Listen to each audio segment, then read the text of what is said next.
Yannick, thank you for joining the Growth of the Headcount podcast. My pleasure. Absolutely. I read you wrote a piece and where you actually argue that startups with no employees are not necessarily cheaper ones. If you can explain that. Absolutely. It all has to do, of course, with the cost of tokens that we all know with AI. And I think many budding entrepreneurs, so people that want to start a business, they don't realize in the beginning that after their first 5 coded products that they can make in Lovable, in Replit, in Base 44, they don't realize that after a while, there is a cost of development. There is that token cost. And that might lead to startups that stop after a couple of weeks. I've seen also, because I'm a professor of entrepreneurship, and I've seen some of my students quitting their startup idea after a couple of weeks because they realized, like, hey, if we want to develop this, it's going to cost us maybe not a lot of money in absolute terms, 1,000 euros, but for a student budget, of course, that is quite a sizable amount, and that's left them with the decision not to continue with that startup. So that's a pity, of course, because in essence, the idea can be good, but the cost of development is still there. And that is something I think many AI native startups, they don't realize yet that, building is still something that costs money. They might have still that narrative. Okay, now we can build everything. You used to develop something with, and then there was a salary cost of a developer. Now, of course, that salary cost has been changed to some extent, of course, to what they call the tokenization of development, and that is something we frequently see.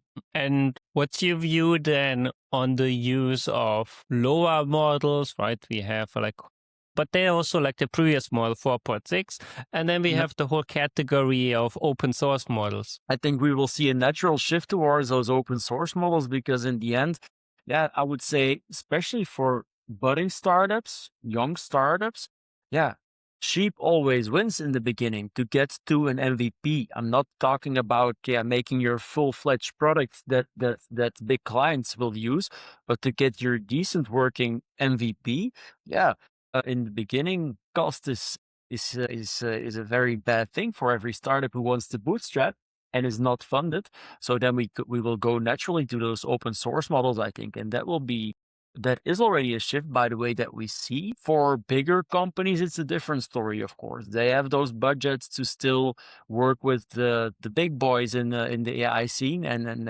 they also sometimes have bills of millions of euros a month. And that is something I also don't know how long lasting that can be, because, of course, every budget, now it's all still, it's 2026, but it's still new and shiny. What will that be in 2029? Will even those big corporates say, like, we're still having a budget of a couple of millions a month for developing AI tools? I don't know. Asking the question is answering the question. I don't think so. I think also there we will see a shift, and we will see a sort of a democratization in the prices of everything. And that is good for users. There's maybe more bad for the developers currently, or I should say the AI companies who are developing the infrastructure. No, I think it's a complex topic. I think as long as the return on investment calculation for a company is positive, but it's also, I think, a more complex calculation. On one side is, can the AI first automate this function, right? Is there maybe some other factors? Maybe personal touch is still important, like say in B2B sales. Maybe a person does not want to talk to an AI. So even if the technology is good, maybe there might be other person for not using an AI, and rather, even if there's a cost advantage, still go with the person. So I think the token cost is one of bigger pieces. I think that's correct indeed. Although we see a shift already happening with many software companies, also smaller scale-ups, but the bigger ones as well. Here, for example, in Belgium, I live in Belgium, that they fired software engineers, and now they're having vacancies on the website again for software engineers because they feel like, hey, we might have been too fast with firing them and having that idea of, okay, it's cheaper, we don't need them anymore. But now they realize, first of all, it might be not cheaper, and secondly, to build again that full-fledged product that we need, that is like perfect to ship, yeah, we need those software people coming back because we can't rely only on on cloud code, for example. So you feel it already a bit there. I'm a believer in AI for sure, but I'm not blindly following, I think, all the new stuff that is out there, because I still think that in the end it's a bit like a pendulum, eh? Like a clock is going from left to right. That pendulum was once, not so long ago, a couple of months ago, was fully to that AI side, not to the software side. I feel now, and we're talking, let's say mid 26, or even fall 26, we feel that the pendulum is now going back to that software side. And in the end, if a clock is not anymore, where does it end? In the middle. And I think that is exactly where we're going to end in maybe 1.5 year, in the middle, where we're going to have to balance AI and software. And that is something I think we don't see enough. Is still the pendulum shift that we see. It's either software or it's either AI. No, in the end, it will end in the middle. That is, by the way, something we exactly also see in entrepreneurship versus management. Companies that the big debate between, do we need more entrepreneurship in a company or do we need more managers? Yeah, in the end, the pendulum stops and it always ends up in the middle. We need a balance between entrepreneurship and management. And the most successful companies, they have that balance between entrepreneurship and management. And I believe that the most successful companies in the future, that's not a distant future, will have that balance between being good on software, having the capabilities to develop software, and having the capabilities to do great things with AI. And that goes hand in hand, of course.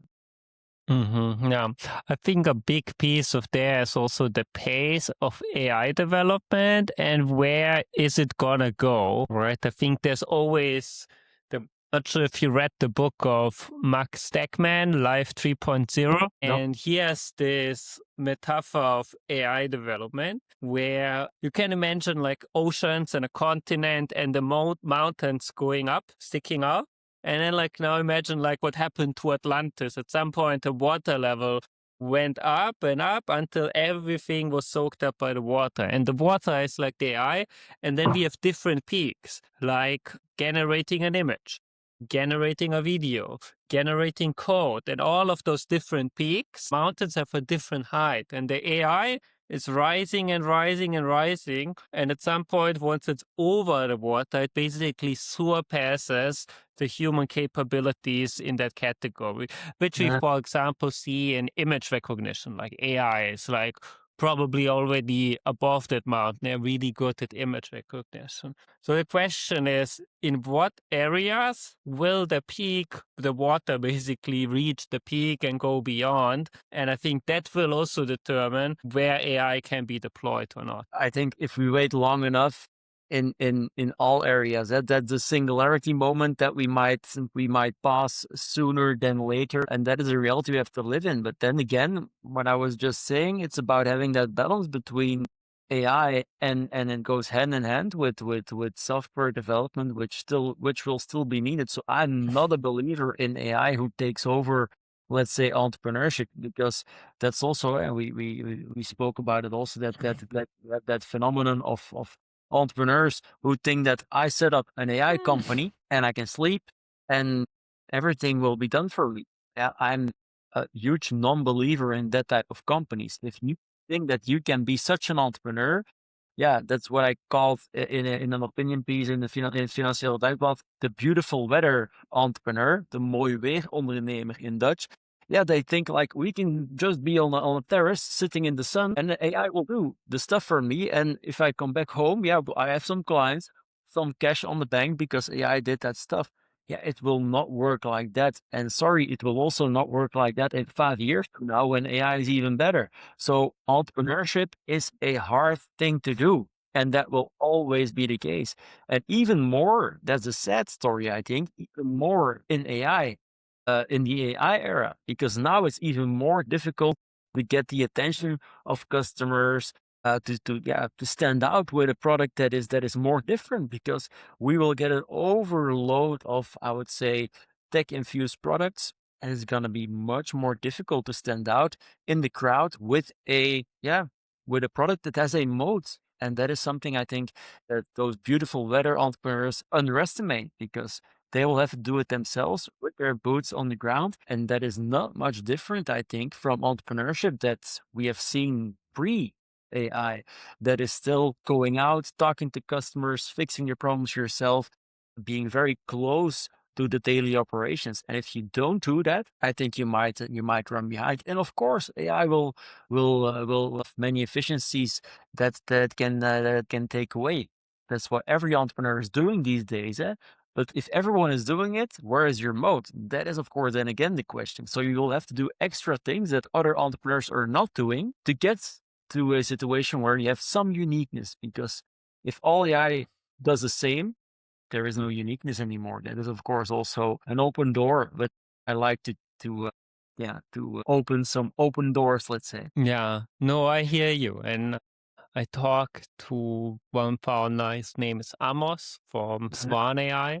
And they're like 3 co-founders, and they scaled it to 200 customers and multiple million in revenue. So more than 1 million ARR per headcount in that regard.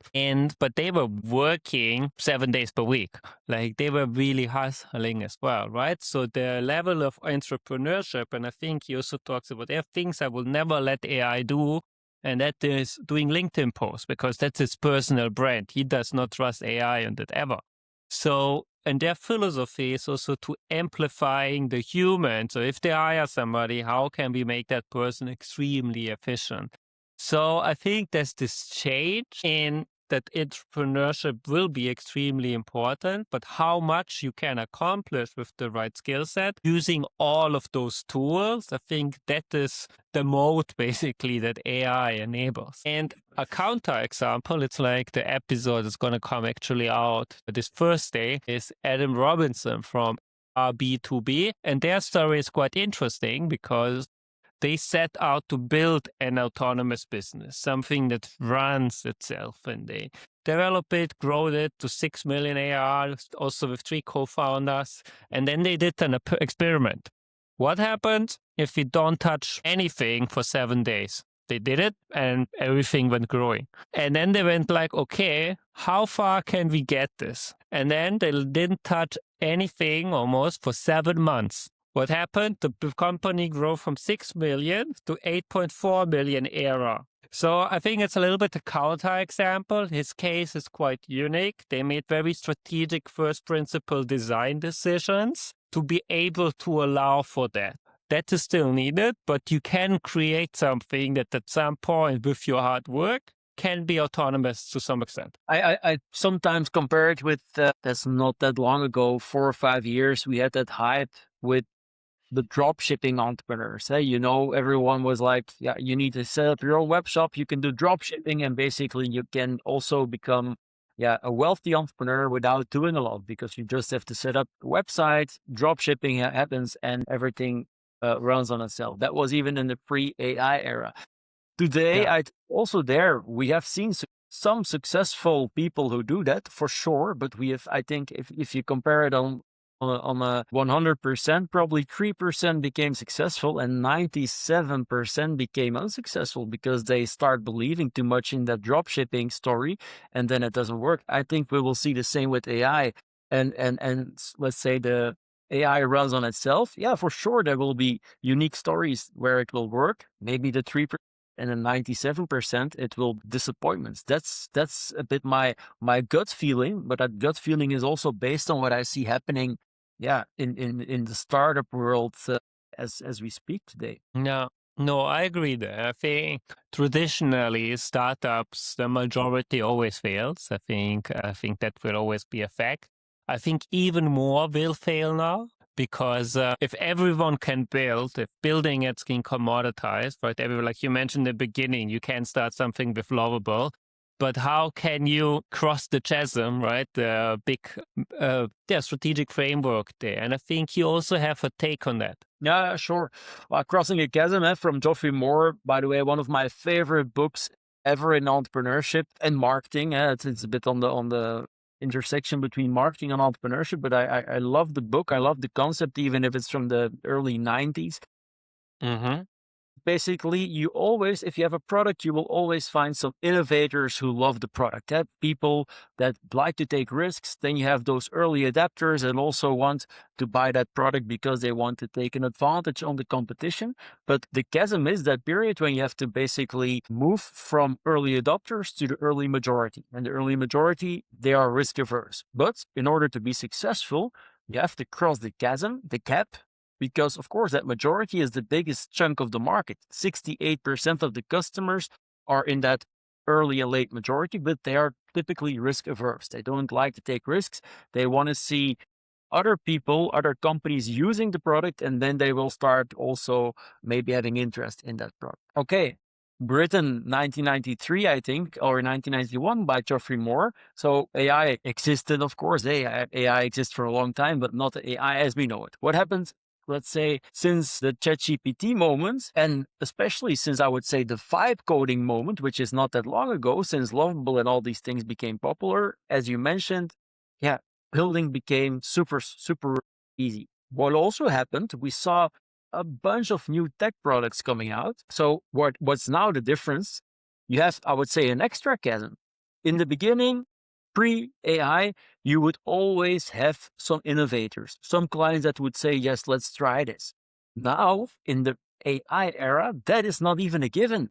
Having those innovators, having those first clients will become difficult because you have so much choice. In German, they say die Qual der Wahl. There's so much that you basically, if you are a customer, a B2B customer, and you have, let's say, an HR tech solution, you might have 10, 12, 11 similar companies to choose from. So if you are one of those 11 or 12 companies, how will you stand out? So I think, that crossing the chasm in AI, you have now a pre-chasm before the innovators. So if you want to stand out, you are lucky already, I think, if you can have some innovators buying your product, and then the same thing still exists. You still have to cross the big chasm, going from early adopters to early majority. So life hasn't become easier for an entrepreneur in tech because there's so much out there. And of course, that's comes basically then my story comes back where I said, okay, the pendulum between software and AI, you need to find the balance there. I really believe that the best startups will be those who have, good software development and good AI capabilities hand in hand. And those will be probably the ones who can cross that first chasm to get to those innovators. And they're also probably more successful to go to the majority. I think that is a bit what I want to say there. I also said once in an article, like, it has never been that easy to build the wrong product. With vibe coding, you can build everything. In 10 minutes, you can build a product. But you can probably, or you will probably, build the wrong product. What I mean with that is you build a product that nobody wants. In my classes, I think I say 5 times every class, talk to the customers. If you don't know what to do in entrepreneurship, talk to your customers. And that is a step, we have forgotten or largely forgotten in AI. We start building. We start going to the market very fast. And all of a sudden we forgot, hey, for that step where we have to talk to customers, we didn't do that. We built something we think that is valuable, but we didn't really talk to potential customers. And then you have that famous SISP, a solution in search of a problem, which is now, I think, many of those tech products have that problem. They have created a solution where there is not really a problem to be solved. And that, again, is because we forgot the biggest, I think, step to take in entrepreneurship.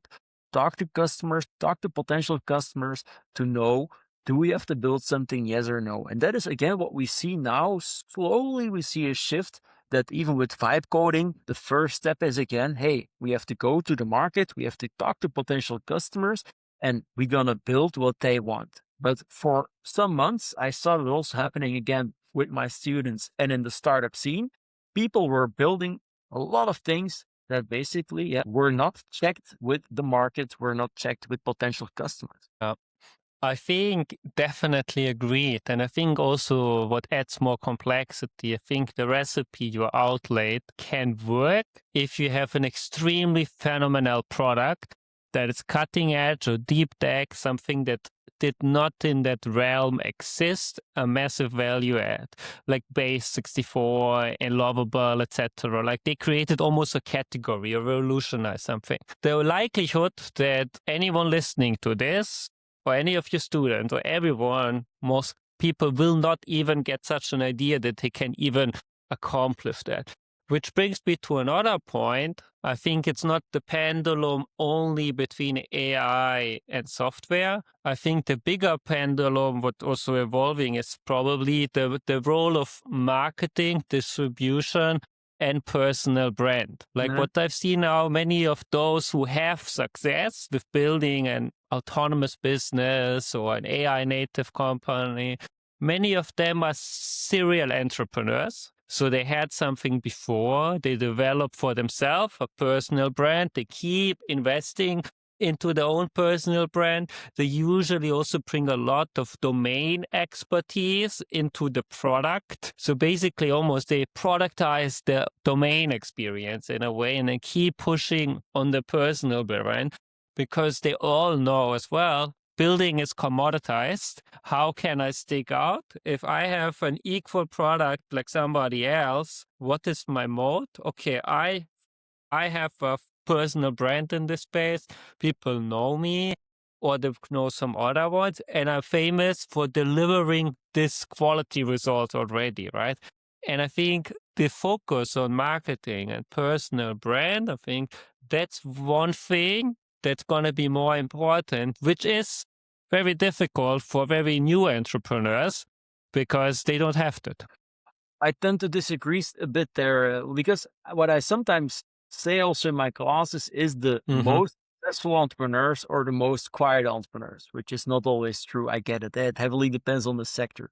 But I will give you an example. I'm involved in a startup called Marple Data, and they are building basically software for data analysis and some deep tech solutions for engineers. Who is their customer? Yeah, engineering companies, but also, let's say, those engineers, and I'm now putting it very blunt, those engineers, they are not on LinkedIn. For many engineers, maybe they check their LinkedIn once a month. So the founders of Marple Data, Nero and Matthias, they are not really building that personal brand. They don't really care about that. What they do is, going to their customers because they know, that's a sort of like an ICP, a persona that is not caring about a personal brand of the founder. They care about how good is that product that we're going to use. So they go all in on making a top-notch product, and they don't really care about the personal brand behind Marple Data, which is Nero and Matthias, the founders.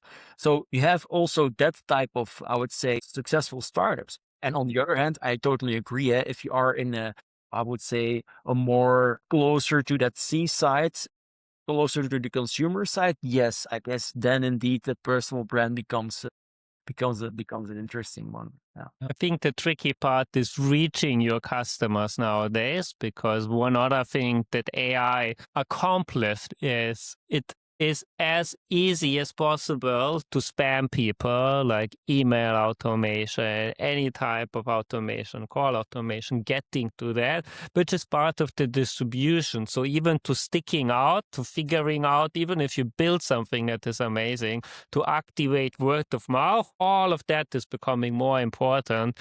That's why I like the topic of distribution and brand, except again, if you have something exceptional, but the bar to create something exceptional, I think that is keep rising and rising. That also relates. I'm sometimes a bit of contrarian. I like if you mention indeed that, and I feel it as well in my mailbox, how many automated emails you get.